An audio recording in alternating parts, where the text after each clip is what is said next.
स्वः तत्सवितुर्वरेण्यं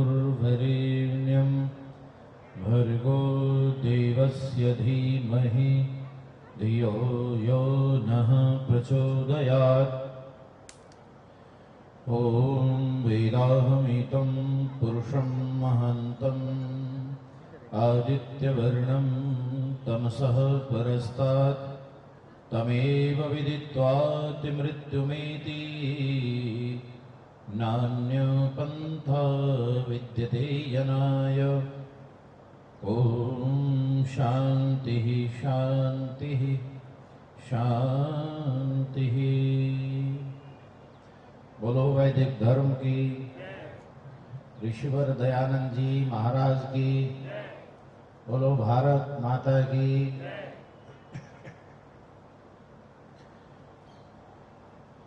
पवित्र वेदी पर विराजमान आर्य जगत के सम्माननीय प्रचारक श्रीमान कंचन कुमार जी, जो लंबे समय से आर्य समाज की सेवा कर रहे हैं और पूरे विश्व भर में ख्याति प्राप्त हैं। गुरुकुल द्रोण स्थली देहरादून से पधारी हुई ब्रह्मचारिणियां, संचालन कर रही दोनों बहनें,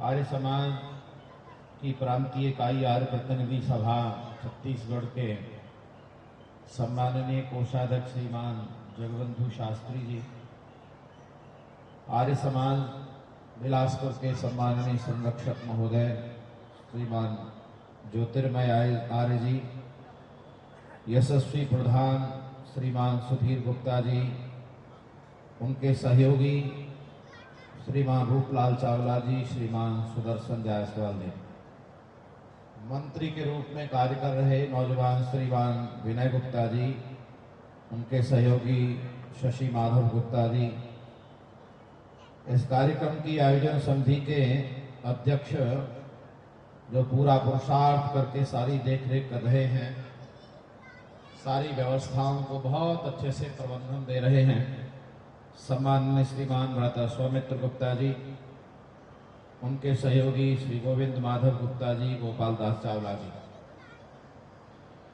महिला आर्य समाज की सभी अधिकारी माताएं बहनें, दयानंद शिक्षण समिति के सभी अधिकारीगण, आर्य धर्मशाला न्यास के सभी अधिकारीगण, नौजवान जो इस कार्य को बहुत अच्छे से संभाल रहे हैं, भ्राता सिद्धार्थ गुप्ता जी, गौरव गुप्ता, अभिषेक जी, सुयश, रूपलाल चावला, अमित, जीवनानी, पीयूष, प्रत्युष, आयुष, यश गुप्ता, आशीष, रघुनाथ, वंसल और जितेंद्र, वह सत्यकाम जी, देव और तन्मय, जो बहनें इस व्यवस्था में बहुत सहयोग कर रही हैं, बहन अमृता अग्रवाल, बहन राशि गुप्ता, विधि बत्रा, दयानंद विद्यालय की सभी अध्यापिकाएं और प्रेरणा गुप्ता, अन्नपूर्णा जी, निधि और कुमुद जी, सभागार में उपस्थित सभी प्रबुद्ध और जागरूक धर्म के अभिलाषी सज्जनों, वंदनीय पूजनीय श्रद्धेय मातृशक्ति, उपदेशक गण, शास्त्री महानुभाव, प्रबुद्ध और जागरूक धर्म के अभिलाषी सज्जनों, मातृशक्ति, प्यारे बच्चों, नौजवान साथियों और सभी नगरवासियों, बहुत सुंदर सुंदर संगीत के साथ अभी आप भजन सुन रहे थे और भजन बहुत अच्छे से आपके बीच रखे गए। आपकी आवाज अपनी बहुत मधुरता भरी है और बेस बहुत है आवाज में, इसीलिए सब बहुत अच्छा सुंदर लगता है। बंधुओं, आज हम बात करेंगे कि हमारे जीवन के लिए जो गाय है वो कितनी उपयोगी है, और टॉपिक रखा है कि गाय राष्ट्र की माता है। वैसे ये टॉपिक छोटा है, गावो विश्वस्य मातरः। गाय केवल राष्ट्र की माता नहीं है, बोलो विश्व की माता है। वो अलग बात है कि आज लोगों ने इस माता को, और इस माता को क्या अपनी माता को ही निकाल दिया, इस माता का क्या करें। जिस देश के अंदर अपनी माता को ही निकालकर वृद्धाश्रम भेज दिया हो, भला उस देश में गाय की रक्षा कैसे हो सकती है? जब तक माता पिता उपयोगी से लगते हैं तब तक रखते हैं, और नहीं तो व्यर्थ का सामान समझकर जैसे कबाड़े को बाहर निकाल देते हैं व्यर्थ के सामान को, वैसे ही माता पिता को बाहर निकाल देते हैं। पर यह संस्कारों की कमी के कारण ऐसा हो रहा है, और नहीं तो संस्कार अगर अच्छे होते हैं तो आपको ये जानकर आश्चर्य होगा कि पुराने समय में जिस गौ माता का हम लोग दूध पीते थे, वह वृद्ध नहीं, अति वृद्ध हो जाए, बिल्कुल चला नहीं जाए तो भी उसे बाहर नहीं निकालते थे, वह अपने खूंटे पर ही प्राण त्यागती थी। उसकी देखरेख करते थे, पूरा चारे आदि की व्यवस्था के साथ औषधि व्यवस्थाएं भी कराते थे, क्योंकि गाय हमारी माता है, यह कहने की बात नहीं है, यह यथार्थ है। देखो, कई तरीके से समझाया जा सकता है। इस पर एक गीत लिखा सम्माननीय नरेश दत्त जी ने, और वो गीत कुछ यूं लिखा कि एक बच्चा ये कह रहा है कि मेरा पेट कैसे भरेगा। तो गीत की लाइनें ये कहती हैं कि तेरा पेट भरने के लिए तुझे तेरी मां दी है और मां के पास दूध है। तो वो कहता है कि मैं तो बढ़ जाऊंगा, फिर मेरी मां के दूध से मेरा काम नहीं चलेगा। तब फिर वहां पर कहा कि तुझे हमने गाय माता दे दी है, तेरे पेट को भरने के लिए गाय माता तेरे लिए पर्याप्त रहेगी। वो कहता है फिर भी मेरा पेट नहीं भरेगा, तो तब फिर बताया कि तुझे ये पृथ्वी माता दे के रखी है, और सबसे ज्यादा उपयोगी जीवन कल्याण के लिए जिन आवश्यकताओं की जरूरत है, उन आवश्यकताओं को और जीवन को कल्याण तक ले जाने के लिए तुझे वेद माता दे के रखी है। ऐसी माताओं का वर्णन उस गीत के अंतर्गत किया गया है। तो वहां पर यह बताया गया है कि जैसे हमारी मेरे लिए मेरी मां आवश्यक है, वैसे ही गाय भी मेरे लिए आवश्यक है। वो अलग बात है कि आज हम कैसे समझाएं, कितने तर्क आपको देंगे, कितनी दलीलें हम आपके साथ कुछ ऐसी बातें समझा पाएंगे कि आपको लगे कि हाँ गाय अवध्या है। क्योंकि वेद के अंदर अग्न्या कहकर के कहा गया है कि गाय को वध नहीं किया जा सकता, और वेद ने आदेश दिया है कि अगर कोई गाय को मारता है तो उस व्यक्ति को कांच की गोलियों से मारा जा सकता है, उसे कोई पाप नहीं लगेगा, उसे कोई दोष नहीं लगेगा अगर गाय की हत्या करने वाले को आप मार देते हो तो। इतना तक आदेश वेद में दिया गया है। इसी आधार पर प्राचीन काल में ऐसी अनेक घटनाएं हुई हैं कि गाय की हत्या करने वालों को उन्होंने मार दिया। छत्रपति शिवाजी महाराज के बचपन की एक घटना संभव है आपको कभी सुनाई गई हो, आपने स्वाध्याय किया हो कि एक हत्यारा एक कसाई गाय को लेके जा रहा था। तब छत्रपति शिवाजी महाराज ने कहा कि भाई इसको छोड़ दे, तो वो नहीं छोड़ता है, तो जिस हाथ से उसने गाय को पकड़ रखा था उस हाथ को ही काट दिया था। लेकिन आज अच्छा करेंगे कैसे रक्षा गाय की, करेंगे कैसे? एक तो यह है कि गाय हमें समझ में आनी चाहिए, और दूसरा जो गाय पाल रहे हैं, जो दूध पी रहे हैं, अगर वही निकाल देंगे तब फिर पालन कैसे होगा? तो सबसे ज्यादा जरूरत है कि हमें समझ में आना चाहिए। तो देखो, आप वेद के अंदर अगर आप पढ़ेंगे तो गाय को बहुत ऊंचा स्थान प्राप्त है, और अगर आप कुछ ऐसे ग्रंथों को पढ़ेंगे जो वैधानिक हैं, उनमें से आपके पास एक बहुत अच्छा ग्रंथ मिलेगा जो आयुर्वेद कहा जाता है। आयुर्वेद के अंदर ऐसे कई ग्रंथ हैं, जिसमें से चरक संहिता है, और भी बहुत ग्रंथ हैं। आचार्य बागभट्ट ने ग्रंथ लिखे हैं जिससे अष्टांग हृदयम आदि।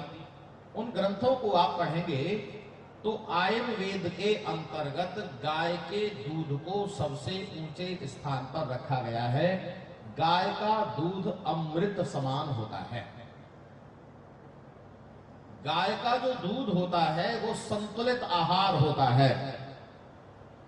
गाय के दूध में जहां स्वास्थ्य प्रदान करने की क्षमता होती है, वहीं गाय के दूध में आयु बढ़ाने की क्षमता भी होती है। आपको वो हल्के पीलेपन पे क्यों लगता है? क्योंकि गाय के शरीर में एक ऐसी रासायनिक क्रिया होती है जो स्वर्ण जैसा वातावरण उस दूध में बनाती है, इसीलिए वह पीला होता है। और गाय के दूध का सेवन करने वाला व्यक्ति सब चहुं ओर से जहां स्वस्थ रहता है, वहीं दीर्घ आयु को प्राप्त होता है। आपको ये इतिहास ढूंढना पड़ेगा कि ये जो भैंस है ये कब से आई है। वैसे मैं यहां ये नहीं कहूंगा कि भैंस अगर कम महत्वपूर्ण है तो भैंस को काट दो, क्योंकि यहां पर यह संदेश दिया जाएगा कि कोई भी पशु मारने योग्य बोलो नहीं है। ऋषि दयानंद ने जो पुस्तिका लिखी है वो गौ करुणा निधि जरूर लिखी है, लेकिन उसमें किसी भी पशु को हत्या करने का कोई निर्देश, कोई आदेश नहीं दिया गया है, बल्कि सारे पशुओं की रक्षा के लिए लिखी गई है। चूंकि गाय प्रथम महत्वपूर्ण आवश्यक पशु है, इसीलिए गाय को केंद्र में रखा गया है। वहां यह भी कहा गया है कि एक गाय जितनी उपयोगी है उतना उपयोगी कोई नहीं है, लेकिन बकरी भी कम उपयोगी नहीं है।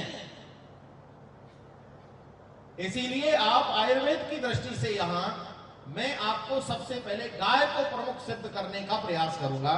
तो गाय का जो दूध है और भैंस का जो दूध है उसका रासायनिक विश्लेषण आप करके देखेंगे तो आपको गाय के दूध में एक आदर्श भाव मिलेगा, वह संतुलित पोषक तत्वों से युक्त मिलेगा। आप गाय के दूध का सेवन निरंतर कर सकते हैं, आपका फैट नहीं बढ़ेगा, रोग नहीं बढ़ेंगे, बीपी आदि नहीं बढ़ेगा। इधर उधर जो घूम रहे हैं वो क्यों घूम रहे हैं? बैठ जाओ सर, मैं अभी शुरू हो रहा हूं, धीरे धीरे मैं आपको ऐसी स्थिति में लाकर खड़ा करूंगा कि आपको लगेगा कि कहीं हम भी गलती पर हैं। हम कई बार व्यंग में एक बात कहा करते हैं कि अगर आपको गाय और भैंस के दूध की तुलना करनी हो तो गाय भैंस के जो बच्चे होते हैं उनका व्यवहार देखो एक बार, आपको अंदाजा लग जाएगा। गाय का जो बछड़ा होता है जन्म लेते ही आधे घंटे में खड़ा हो जाता है। गाय का बछड़ा जन्म लिया, उसे आपको कोई सहारा देने की जरूरत नहीं है, आधा घंटे में अपने आप खड़ा हो जाएगा। और आपको क्या पता है भैंस का बच्चा जन्म लेने के कितने समय बाद खड़ा होता है? वो अपने आप तो खड़ा ही नहीं होता है, उसे 2-3 दिन हो जाते हैं, तब भी उसे पकड़कर खड़ा किया जाता है और लड़खड़ाता है। ये तो शारीरिक अंतर है। और मानसिक अंतर कितना है? मानसिक अंतर इतना है कि महाभारत के अंदर कहा गया है कि जैसे गाय का बछड़ा 1000 गायों में अपनी मां को ढूंढ लेता है।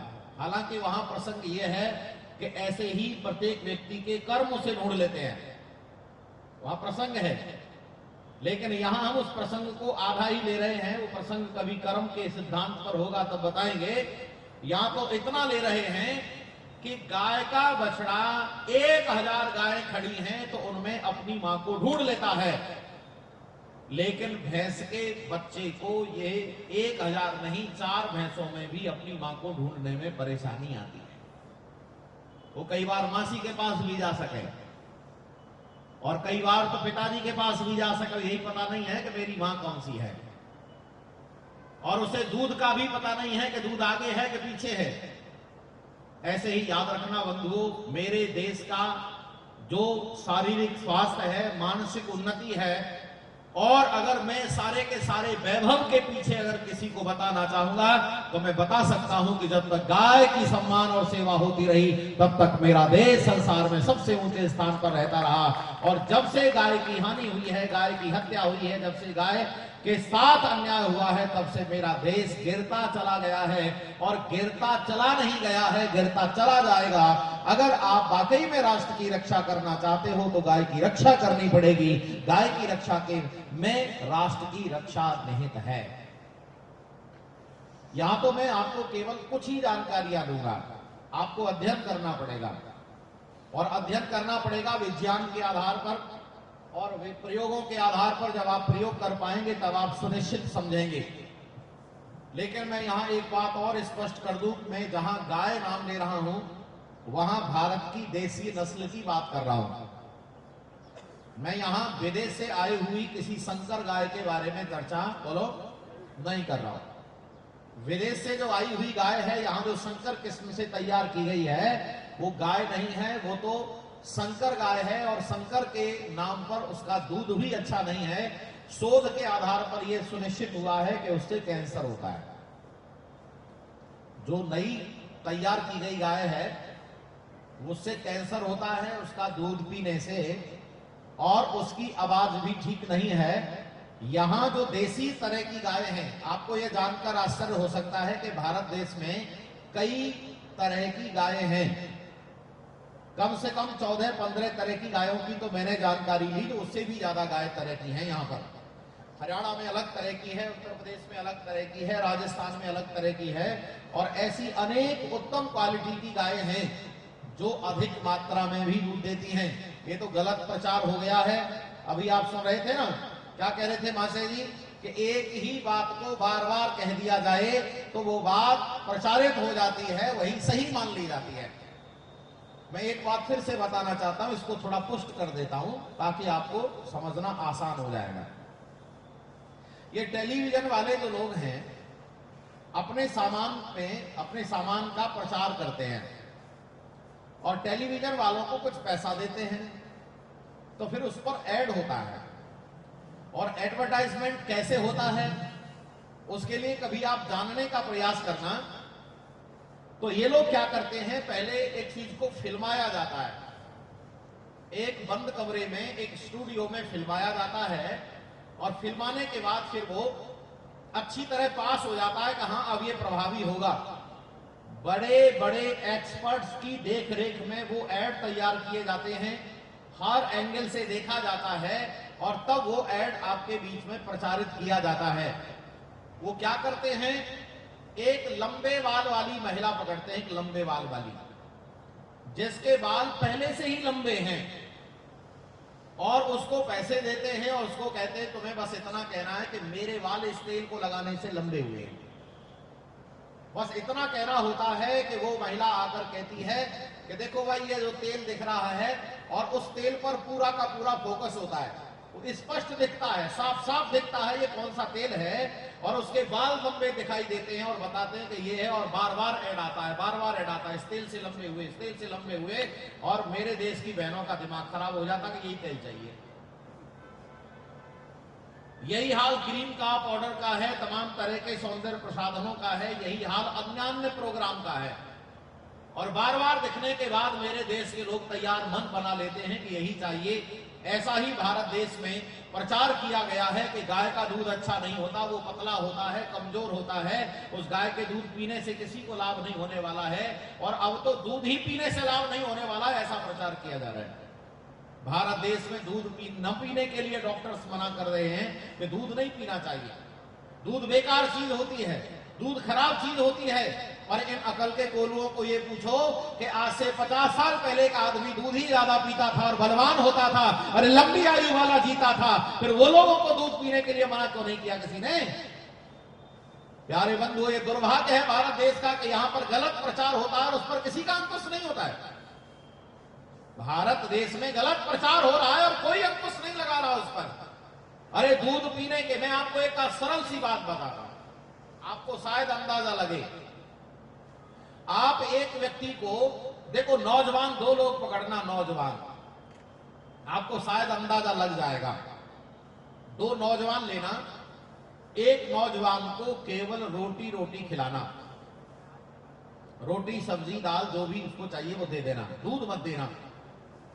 और एक व्यक्ति को आप दूध देना, जरूरत पड़े तो रोटी भी देना। तो देखो, जो व्यक्ति दूध पीता है वो रोटी कम खाता है। जरा ध्यान से सुनना मुझे, मैं क्या कहने वाला हूं। एक व्यक्ति जो दूध पीता है वह रोटी कम खाता है, और जो दूध नहीं पीता वो अपेक्षाकृत रोटी ज्यादा खाता है। कहीं आप ये तो नहीं कहने लगे कि उसका आधा पेट जो है दूध से भर जाएगा, नहीं, ये बात नहीं है। उसके पेट भरने की बात नहीं है, बल्कि शरीर को जिन पोषक तत्वों की आवश्यकता है, अरे वो रोटी आदि अन्य सामान से जितना जल्दी पूरा होगा उससे कहीं जल्दी दूध से पूरा हो जाएगा। इसीलिए दूध पीने वाला व्यक्ति ज्यादा स्वस्थ रह सकता है, ज्यादा लंबा चल सकता है और हड्डियों में ज्यादा कमजोरी नहीं आने वाली है। आजकल के लोगों का हड्डियां कमजोर हो रही हैं, उन्हें फिर बताया जाता है तुम पनीर खाया करो, तुम दूध के सामान खाया करो, तरीके से बताते हैं। नहीं बंधुओं, भारत का दुर्भाग्य है। और तुम सुनो, एक बात और समझ में आती है कि जो लोग दूध पीते हैं वो कम गंदगी करते हैं और जो दूध नहीं पीते हैं वो गंदगी ज्यादा करते हैं। इशारे से समझ लेना। दूसरा एक बात और बताऊं, इस शरीर में जो पेट बनाया है उस पेट को भरना ही पर्याप्त है या शरीर के पोषक तत्व पूरे होने चाहिए? बोलो, जरा ध्यान देना, नोट करो। एक बात मैंने आपको तर्क के लिए छोड़ दी है। बोलो, हमारे शरीर की आवश्यकताएं पूरी होनी चाहिए भोजन से या केवल पेट भरना चाहिए? बोलो। आपने उत्तर सही दिया है, लेकिन फिर से सुनो, आजकल लोग पेट भर रहे हैं या शरीर की आवश्यकताएं पूरी कर रहे हैं? लो, कर लो बात, क्या करनी है। ब्रेड से पेट भरा जाता है, पोषक तत्व नहीं मिलते। ये जो जितने भी पैकेट के सामान आ रहे हैं उन सबसे पेट भरा जाता है, उससे कोई पोषक तत्व नहीं मिलता। जो बच्चे शारीरिक रूप से कमजोर हो रहे हैं, मानसिक रूप से कमजोर हो रहे हैं, उन बच्चों को आप गाय का दूध पिलाइए। और अभी आपको उपयोगी नहीं लग रही होगी मेरी चर्चा से, तभी तो लग रहा है कि दूध महत्वपूर्ण है। प्यारे बंधु, दूध किसी भी पशु से ला सकते हैं, भैंस से ला सकते हैं, बकरी से ला सकते हैं। और हमने तो सुना आजकल गधी के दूध को भी प्रयोग करने के लिए लाए जाने की योजना चल रही है। और कमाल है, गधी के दूध पर प्रयोग हो रहा है, गाय के दूध पर शोध नहीं हो रहा है। यह देखो कमाल की बात, जो पहले से स्वतः सिद्ध है, जो पहले से स्वतः सिद्ध है उस पर दिमाग नहीं लगाया जा रहा है, और जो सिद्ध नहीं है, इसीलिए ऋषि दानव का कथन यहाँ चरितार्थ होता है कि प्राप्त भोजन को छोड़ करके अप्राप्त की तलाश करता है, उस व्यक्ति को विद्वान नहीं कहा जाता है। प्यारे बंधुओं सुनो, एक तो गाय का दूध कितना उपयोगी है, दूसरा गाय के दूध के द्वारा बना हुआ दही कितना उपयोगी है, तीसरा गाय के दही से मट्ठा कितना उपयोगी है। सामान्यतया अगर आप छाछ मट्ठा बराबर पीते हैं तो पेट खराब नहीं होगा, कीड़े नहीं होंगे।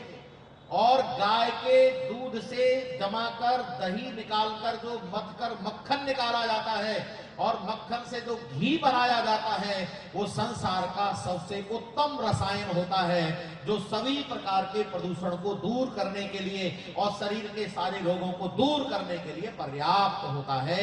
गाय के घी जैसा पदार्थ दुनिया में कोई भी, बोलो, नहीं। गाय के घी जैसा, गाय का घी अब दुर्लभ हो जाएगा।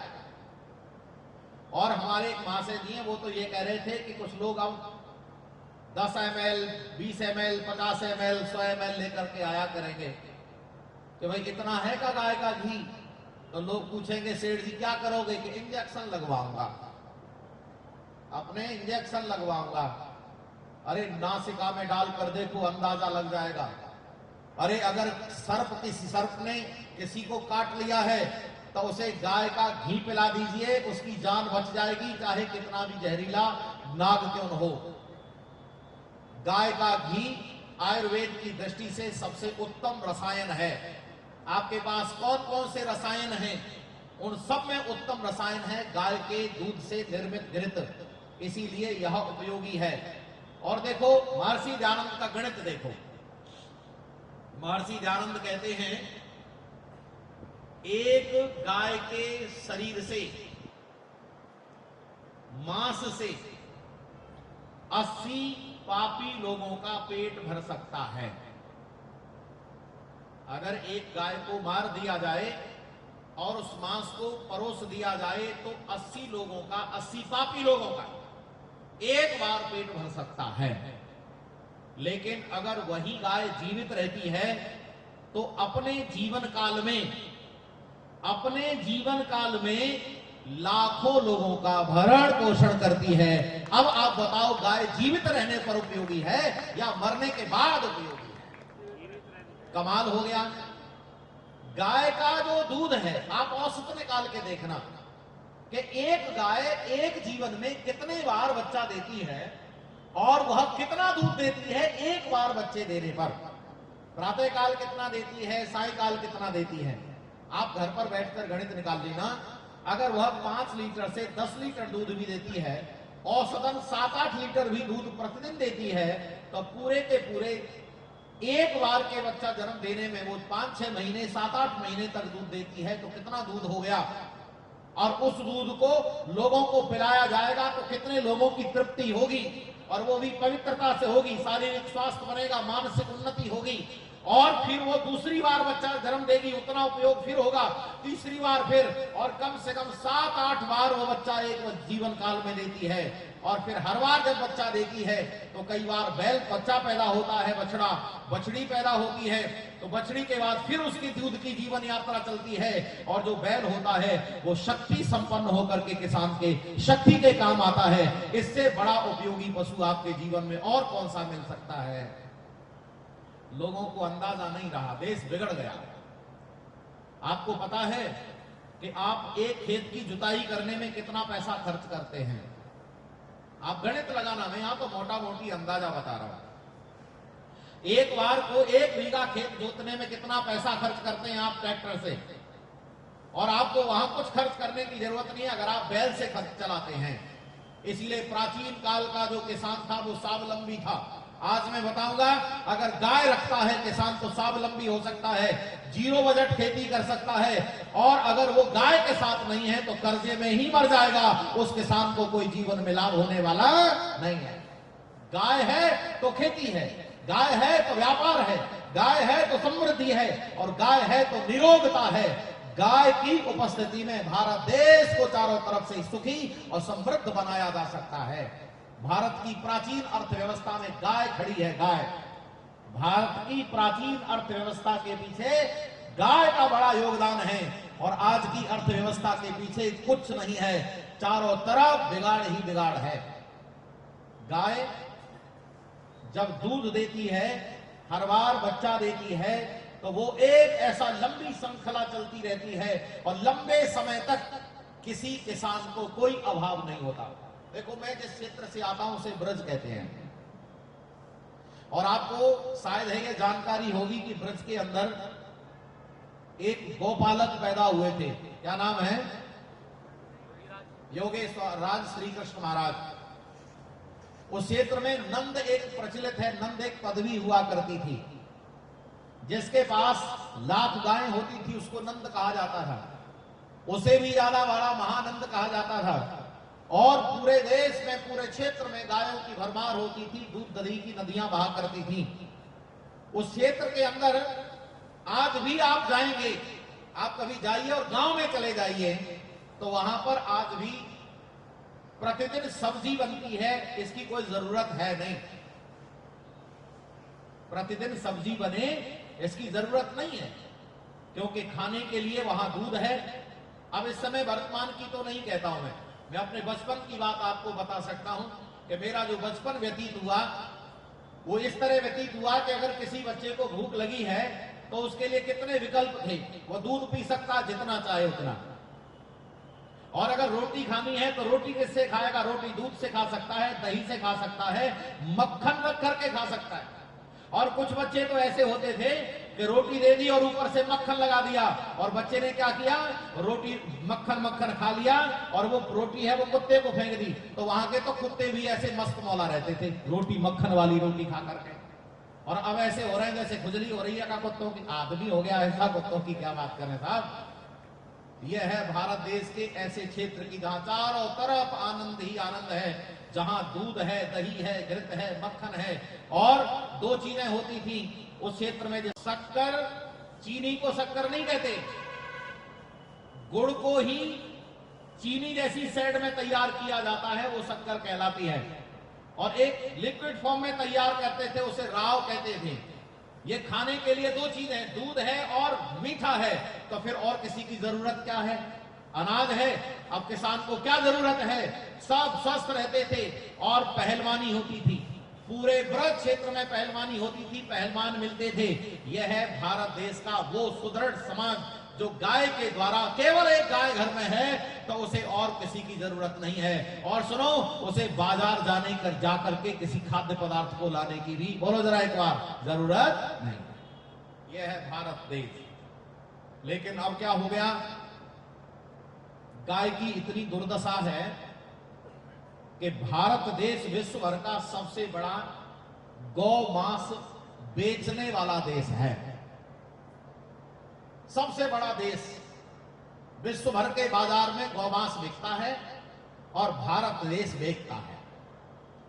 और कभी आप भारत देश की स्थिति देखेंगे, पूरे विश्व भर के बाजार में विदेश से कोई सामान भारत में नहीं खरीदा जाता था, बल्कि भारत का सारा सामान विश्व के बाजार में बेचा जाता था।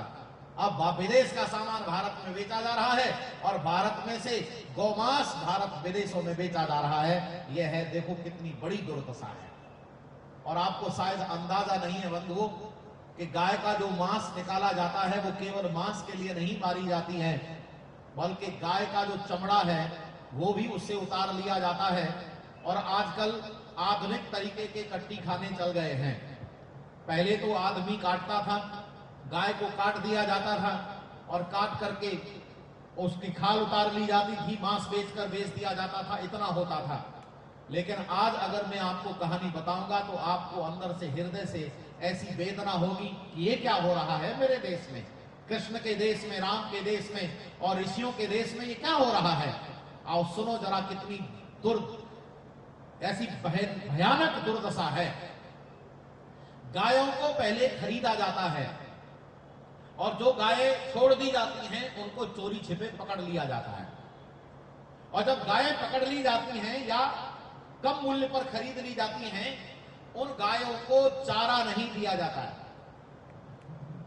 उन गायों को चारा नहीं दिया जाता, थोड़ा बहुत भरपेट पानी भी नहीं दिया जाता, बस उसे ऐसे ही पीटते पीटते ले जाते हैं, ट्रकों में भरकर ले जाते हैं और वहां कट्टी खाने तक कई दिन लगते हैं, 7-8 दिन। 7-8 दिन तक गाय कोई चारा नहीं पा पाती है और फिर वहां पर भूखी है, बेहोश हो गई है, अभी मरी नहीं है, उसको मशीन के द्वारा उल्टा लटका दिया जाता है और उस पर गरम गरम पानी डाला जाता है और गरम गरम पानी डाल करके उसको मशीन में बैंत लगे हुए हैं, बैंत, उससे उस शरीर की पिटाई की जाती है।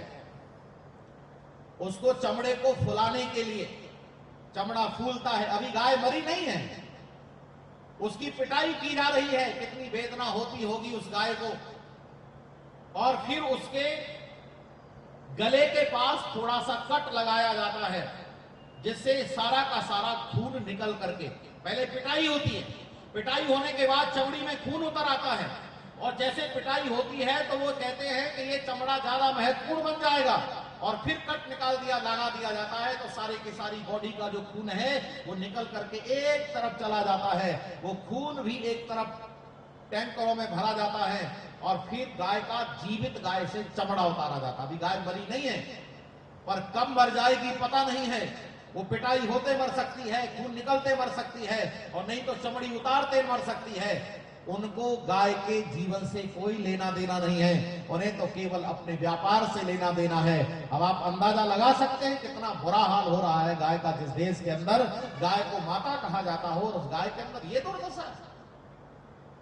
चमड़े को अलग निकाल लिया जाता है, जो खून था उसे अलग निकाल लिया गया। अरे सुनो, धैर्य से, आपके पास तक आएगी गाय, आप खा रहे हैं गाय, आप अपने मुंह पर लगा रहे हैं गाय को, आपको पता ही नहीं है, क्योंकि आपको यह पता नहीं कि यह सामान आ रहा है तो बन कैसे रहा है। उस गाय को फिर चमड़ी उतार कर अलग कर दी गई उसका काम अलग शुरू हो गया। इसके बाद उस मांस को भी अलग अलग डिवाइड किया जाता है। जो अंदर की जो आंतें हैं, जो मुलायम हैं, उन्हें अलग निकाल लिया जाता है। जो ठोस मांस है उसे अलग निकाल लिया जाता है। विदेशों में जो सप्लाई होता है वो विशेष ठोस मांस होता है। जो अंदर वाला होता है उसे आपके सॉस आदि में मिलाया जाता है। हो जाओ सावधान, बड़े स्वाद लेकर के खा रहे हो उस होटल का सामान, आपको पता नहीं है कई बार गाय आपके बीच में परोस दी गई है। ये जो पिज्जा आ रहा है इसमें गारंटी के साथ गौमांस मिला हुआ है। आप चाहो तो विरोध कर सकते हो, मैं ठीक कह रहा हूं क्या? आवाज नहीं आ रही? अरे जो पिज्जा आदि आ रहा है इसमें गौमांस मिला हुआ है। आप उसके ऊपर पढ़ना, अगर वहां लिखा हुआ है तो सिंबल्स में लिखा हुआ है वहां पर। प्यारे बंधुओं, ये जो खून जा रहा है ये खून आपके सौंदर्य प्रसाधन बनाने के लिए काम आ रहा है। लिपस्टिक बनाने में काम आता है ज्यादा है नहीं बंधुओं। बहुत बड़ा दुर्भाग्य है इस देश का।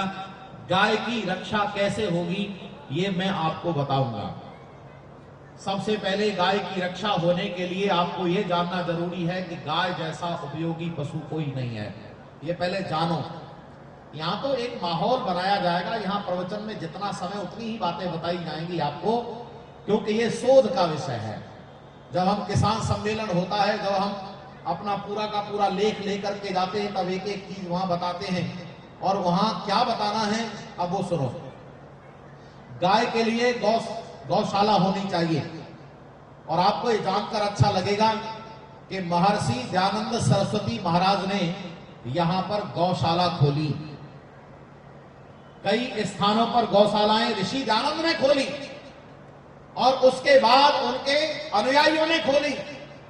हर गुरुकुल के साथ गौशाला लगी हुई है। हर आर्य समाजी गाय के रक्षा के लिए संकल्पित है, गाय की सेवा करता है। लंबे समय तक लोग गाय अपने घर पर रखते रहे हैं। आज भी बहुत लोग हैं जो गाय अपने घर पर रखते हैं। प्यारे बंधुओं, अगर आप शहर में रहते हैं, वहां गाय नहीं रख सकते तो आप कोई अपना एक फार्म हाउस बनाइए, वहां पर गाय रखिए, गाय का दूध पीजिए। और गाय अगर दूध भी नहीं देती है तो भी उपयोगी है। गाय का गोबर उपयोगी है, गौमूत्र उपयोगी है। और देखो, अगर गोबर का और गौमूत्र का सही प्रयोग करना शुरू कर दिया तो भारत देश में कोई बीमार नहीं होगा। एलोपैथी की दवाई किसी को लेने की जरूरत नहीं पड़ेगी। देखो मैंने कितनी बड़ी बात कह दी।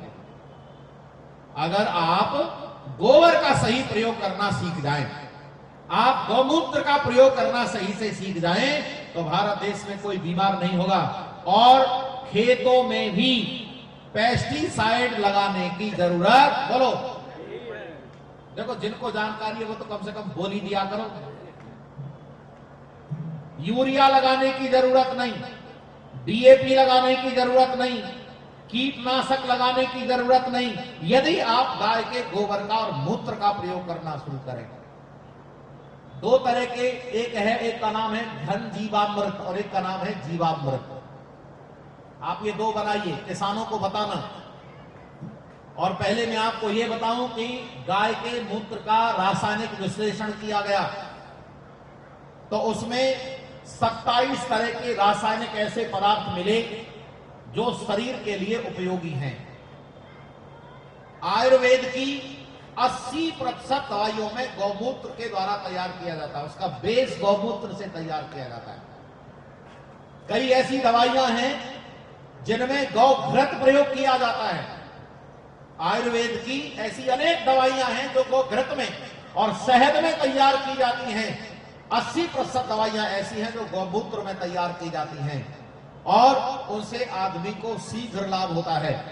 और गौमूत्र की दवाई क्या लो, आप तो केवल ऐसी गाय का मूत्र ले लीजिए जो गाय ने अभी बच्चा नहीं दिया है या गर्भिणी नहीं है। ऐसी गाय का, बछिया का आप गौमूत्र ले लीजिए और उसे, जो सूती कपड़ा है, कॉटन का कपड़ा है, उसके 8 परत कर लीजिए। अगर आपके पास कोई इंस्ट्रूमेंट नहीं है तो, वैसे इंस्ट्रूमेंट आजकल आ रहे हैं उसको फिल्टर करने के लिए और एक आसवन विधि से भी शोधन करने के लिए आजकल यंत्र बन गए हैं। ऐसी कई गौशालाएं हैं जहां पर उन गौशालाओं में यंत्र बना दिए गए हैं और उनमें से आसवन विधि से उसे सोच करके निकाल दिया जाता है, वो आराम से पीने लायक हो जाता है। आप सीधे सीधे गौमूत्र ले सकते हैं, 8 परतों में उसे कर लीजिए कॉटन के कपड़े को और उसे छान लीजिए और आराम से आप पी सकते हैं। और जो लोग इसको आराम से श्रद्धा से पी सकते हैं, वैसे तो भारत देश में ऐसे भी लोग हैं जो गौमूत्र को पीने के लिए वो ऐसा लगते हैं कि तुम्हें लाज नहीं आती गौमूत्र पीते हो, पर कमाल है वो ऊंट के मूत्र को पीने के लिए तैयार है। देश का क्या कमाल है बंधुओं, परमेश्वर की व्यवस्था है और परमेश्वर की ऐसी व्यवस्था है कि यहां पर गाय हमारे लिए वरदान है। गाय हमारे लिए परमेश्वर का दिया हुआ वरदान है। आप अगर गौमूत्र का सेवन करते हैं तो कैंसर जैसी बीमारी से भी छुटकारा प्राप्त किया जा सकता है। पेट से संबंधित बीमारियां, बीपी जिसका कम या ज्यादा रहता है, या पेट से संबंधित कोई भी बीमारी है, या ब्लड शोधन से संबंधित कोई भी समस्या है, या मूत्र से संबंधित कोई समस्या है, आप भी करके तो देखो। और मेरी बात पर यकीन नहीं है तो आप अध्ययन करके देखो, क्योंकि मैं तो यहां पर कोई वातावरण ही तो बना सकता हूं। प्यारे बंधुओं, जो लोग खेती करते हैं वो लोग क्या करें, एक 200 लीटर का ड्रम ले लें। 200 लीटर का ड्रम लेकर उसमें 10 लीटर गौमूत्र, देखो गाय चाहे खट्टी होती हैं, वहां पर नीचे लगभग फर्श ठीक रहता है, नहीं तो खरंजा जैसा लगा ले ईंटों का, तो वो सारा का सारा गौमूत्र के लिए एक नाली बना दे और वो इकट्ठा होता रहेगा। वो बस खेत के लिए उपयोगी है, सबसे ज्यादा उपयोगी खाद बनेगा, उसका मुकाबला कोई दुनिया का खाद नहीं कर सकता।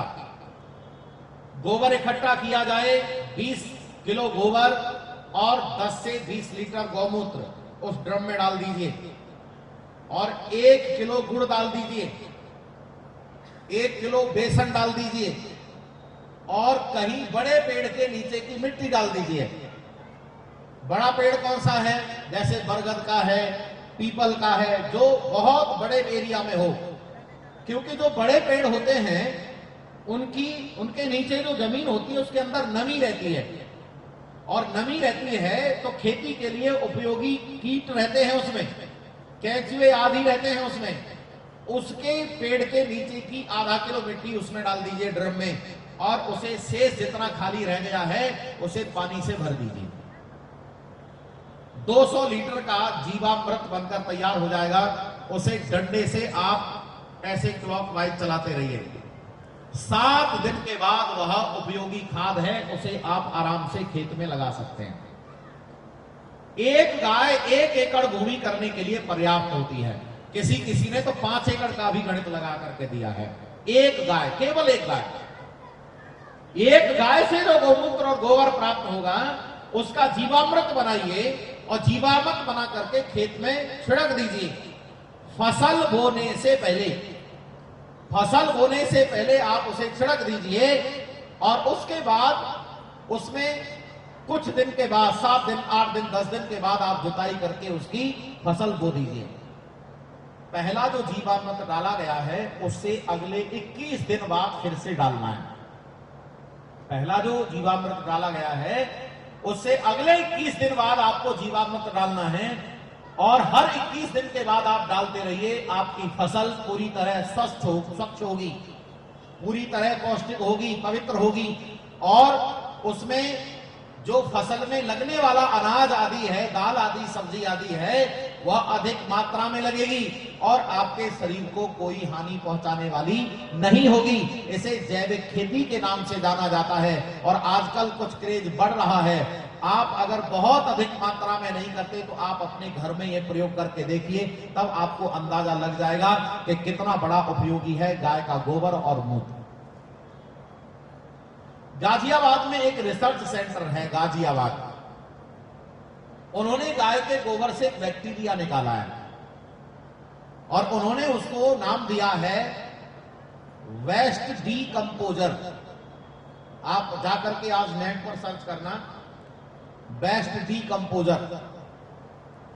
गाय के गोबर को रिसर्च किया और बैक्टीरिया निकाल लिया, और बैक्टीरिया निकाल के उन्होंने उसका गुणित किया, उसको बढ़ाया। कैसे बढ़ाया उन्होंने? और बढ़ा करके उन्होंने एक छोटी सी सीसी में थोड़ा सा दे दिया है। आजकल ऑनलाइन भी मिल जाता है, संभव है 50 रुपए का आ रहा होगा। मैंने तो जिस समय मंगा करके प्रयोग किया था उस समय 20 रुपए का आता था। बैठ जाओ भाई, थोड़ी देर और बैठ जाओ, उपसंहार कर रहा हूं मैं, क्योंकि पहले से ही ज्यादा समय हो गया है। सुनो, वो जो वेस्ट डीकंपोजर है वो छोटी सी सीसी में ऐसे दे दिया जाएगा, ऑनलाइन भी आ जाएगा, आप मंगा सकते हैं। और जैसे ही वो आपको प्राप्त होता है, एक 100 लीटर का एक ड्रम लीजिए और पूरा पानी से भर लीजिए और उसमें उस वेस्ट डीकंपोजर वाली जो सीसी है उसमें डाल दीजिए और 1 किलो गुड़ डाल दीजिए, बस, और कुछ नहीं डालना है। और उसे आप चलाते रहिए। आप 2 दिन चलाइए, 3 दिन चलाइए, 7-8 दिन के बाद वो प्रयोग करने लायक हो जाएगा। वो ऐसा बेस्ट डीकंपोजर कंपोजर है, आपके सारे खाद को कंपोस्ट करने के लिए पर्याप्त सॉल्यूशन है। वो उसका प्रयोग कैसे करना है? उसका प्रयोग करना है, सबसे तुरंत वाला प्रयोग बताता हूं मैं आपको। आपको क्या करना है कि आप जो केले लाते हैं, केले खा लेते हैं, छिलके फेंक देते हैं। छिलके मत फेंकना हाथ से, वो सारे के सारे छिलके रखो।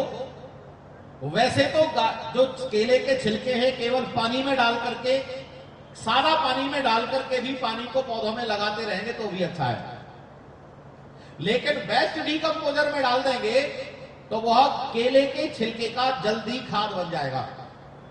और जल्दी लेना चाहते हो तो आप उसे किसी मिक्सी में डाल दीजिए केले के छिलके को, और मिक्स करके वैसे उसका लिक्विड बना करके बेस्ट डीकंपोजर में डाल दीजिए।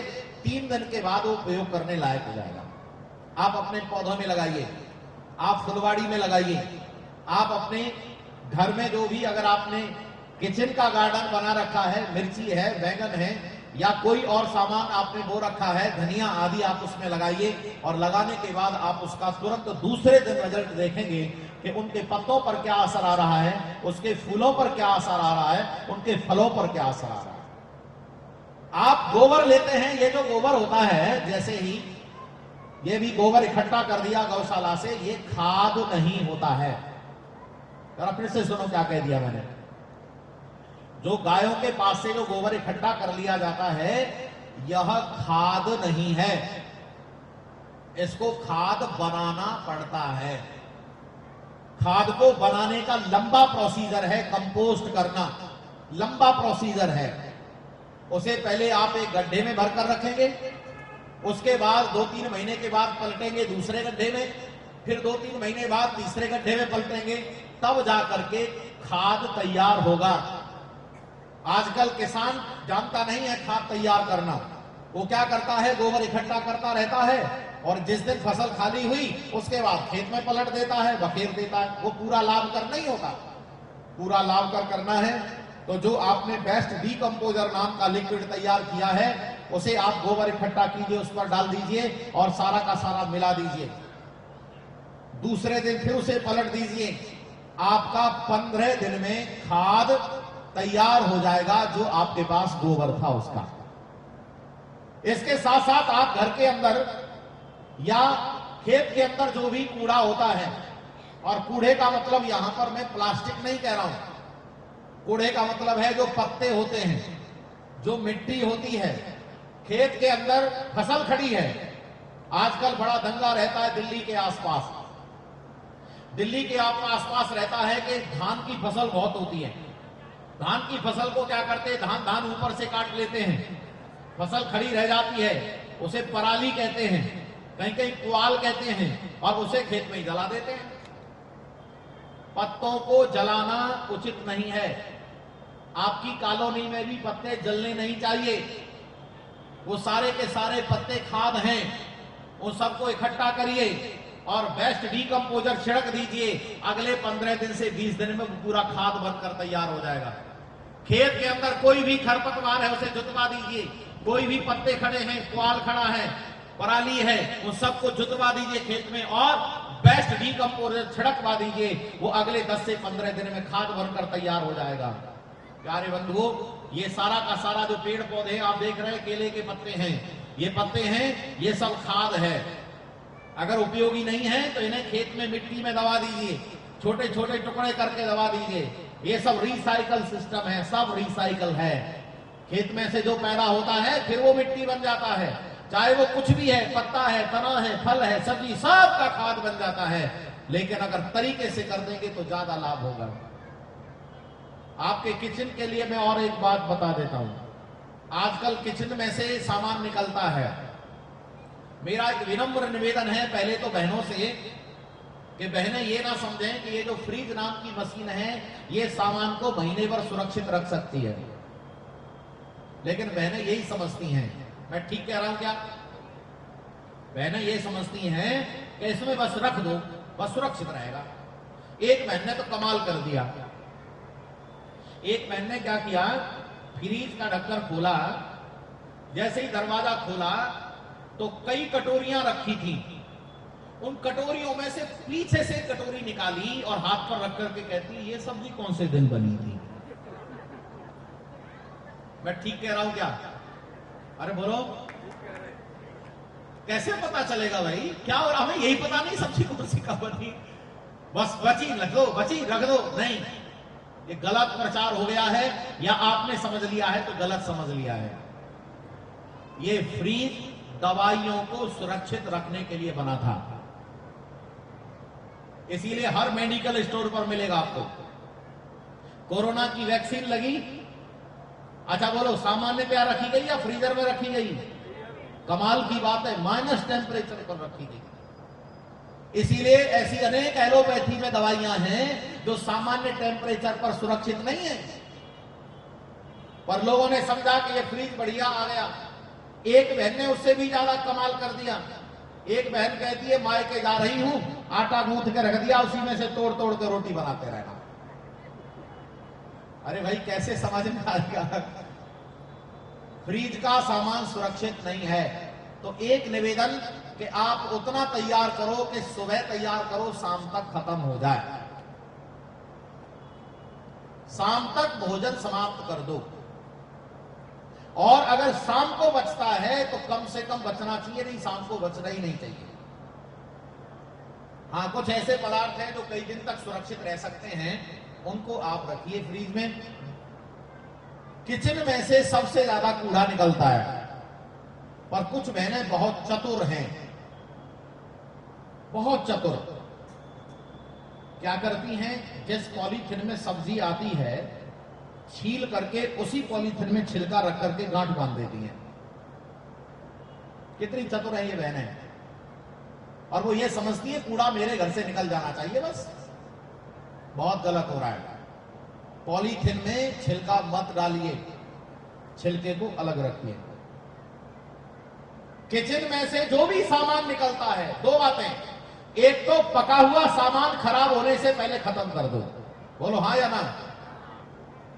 पका हुआ सामान, चाहे वो दाल है, सब्जी है, कुछ भी है, पका हुआ सामान खराब होने से पहले खत्म कर दो।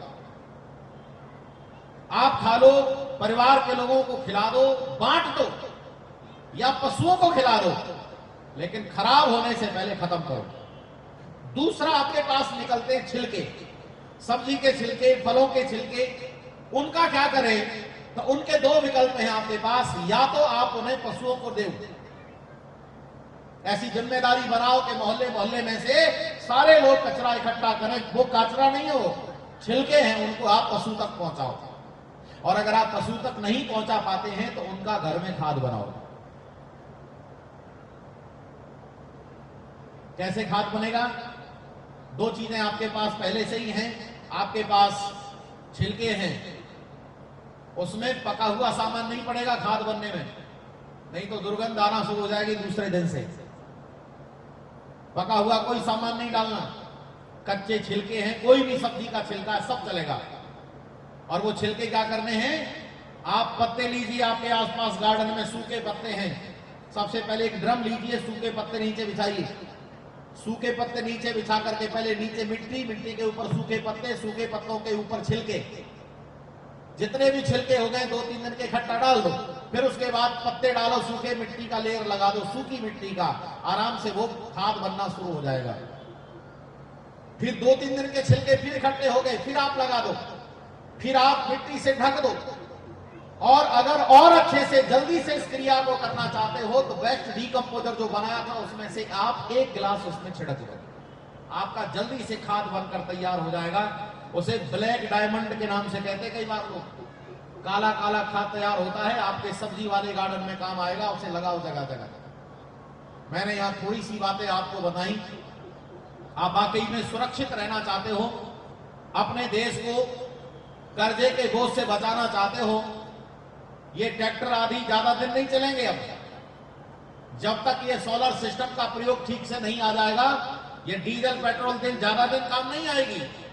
ज्यादा अच्छा है कि बैलों की ऊर्जा का प्रयोग किया जाता, खेती भी आराम से होती, सामान भी बाजार में ढोकर के चला जाता, बाजार से आराम से सामान आ जाता, प्रदूषण नहीं होता। जब से ये डीजल पेट्रोल की खपत हुई है, सारा का सारा वातावरण जहरीला हो गया है। गाय की रक्षा करना चाहते हो तो नगर के आसपास कोई एक गौशाला की व्यवस्था करो, और हर नगर हर गांव में कोई न कोई चारागाह भूमि होती है, सरकार के द्वारा आवंटित की जाती है कि चारागाह है, उसमें कोई मकान नहीं बना सकता, उसे कोई उपयोग नहीं कर सकता, उसके सारे लोग सेठ मिलकर के नगर की बाउंड्री करा दें और उसके अंदर गायों को छोड़ दें, और उसके अंदर एक तरफ चारा की बुवाई कर दें, और गायों के लिए नगर से सारी व्यवस्थाएं करें, रोटी भेजें, आटा भेजें, जो भी निकलता है आपके घर से वो पहुंचाएं, गाय सुरक्षित रहेंगी। आपको एक बात और बताता हूं, दुबई इस समय गाय का गोबर आपके भारत देश से खरीद रहा है। दुबई, जहां पर पेड़ पैदा नहीं होते, चारों तरफ रेत ही रेत है, वो भारत देश से गाय का गोबर खरीद रहा है, गाय का गोबर। और दुबई के लोगों को पता चल गया कि गाय का गोबर कितना कीमती है, और भारत देश के लोगों को पता नहीं है, वो गाय को काटने में लगे हुए हैं। वो क्या करेंगे उस गोबर का? उस गोबर का क्या करेंगे? वो लोग वहां पर खाद बना करके वो अपनी भूमि को उपजाऊ बना रहे हैं, वो बना रहे हैं, और इस बात पर उनका दिमाग लग रहा है कि हम यहां फसलें पैदा करेंगे। जिस रेत में दूर दूर तक कुछ दिखाई नहीं देता, वहां कभी फसलें दिखाई देंगी। और ये काम उन्होंने शुरू कर दिया है, अपने नगर में कई जगह पेड़ पैदा कर लिए हैं। वहां कोई पेड़ पैदा नहीं होता तो उन्होंने मिट्टी खोदी, विदेश की मिट्टी लाकर भरी, गोबर भरा और वहां पेड़ उगा दिए। आज तक उन्होंने बनाए तो इसीलिए थे सजावट हो जाए हमारे नगर की, लेकिन उन्होंने आकलन किया कि पेड़ लगने से तो टेम्परेचर भी कम हो गया है।